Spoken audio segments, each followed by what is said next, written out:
Taarifa maalum kuhusu uchaguzi wa uraisi nchini Cameroon. Habari za jioni. Tunakupeleka hadi nchini Cameroon ambako uchaguzi wa uraisi uliofanyika tarehe 12 Oktoba 2025 umechochea mvutano mkubwa kote nchini. Raisi aliye madarakani Paul Biya, ambaye amekuwa mamlakani tangu mwaka 1982 na sasa ana umri wa miaka 92, alijitosa tena kuwania muhula mwingine wa miaka 7. Mpinzani wake mkuu aliyekuwa mshirika wake wa zamani Issa Chiroma Bakari alitangaza ushindi muda mfupi baada ya kura kumalizika, akidai amepata takribani asilimia 54.8 ya kura.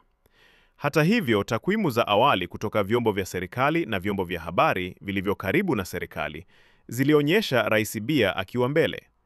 Chiroma na wafuasi wake wanasema hawatakubali matokeo yoyote ambayo hayataakisi kile wanachodai ni ushindi wao halali. Kote katika miji kadhaa ikiwemo Douala, Garoua na Yaounde, wafuasi wa upinzani wameandamana, wakifunga barabara, wakichoma matairi na kukabiliana na vikosi vya usalama. Jumapili, tarehe 26 Oktoba, watu wasiopungua 4 waliripotiwa kuuawa katika maandamano hayo mjini Douala. Kufuatia hali hiyo, serikali na vikosi vya usalama wamewakamata viongozi wa upinzani na wanaharakati kadhaa. Viongozi wawili wakuu, Anicet Ekane na Jekam Chameni, walikamatwa huko Douala. Waziri wa mambo ya ndani ameelezea maandamano hayo kuwa ni harakati za uasi na akaonya kwamba kutangaza matokeo bila idhini rasmi kutachukuliwa kuwa uhaini wa taifa.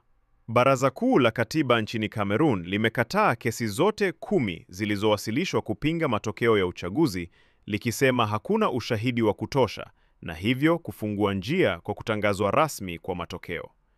Hata hivyo, tangazo hilo bado halijatolewa wazi na maswali kuhusu uwazi na uhalali wa mchakato mzima yanaendelea kuibuka. Kinachoendelea si uchaguzi wa kawaida. Kinaonyesha mvutano wa muda mrefu katika mfumo wa kisiasa, uraisi wa muda mrefu, wito wa mabadiliko ya kweli, wananchi waliokata tamaa na serikali inayojitahidi kudumisha utulivu kwa gharama yoyote. Wakati taifa linaposubiri tangazo rasmi, mizani iko juu kwa demokrasia, kwa amani na kwa mustakabali wa Cameroon. Kutoka Douala na Yaounde, mimi ni Beryl. Asanteni kwa kutusikiliza.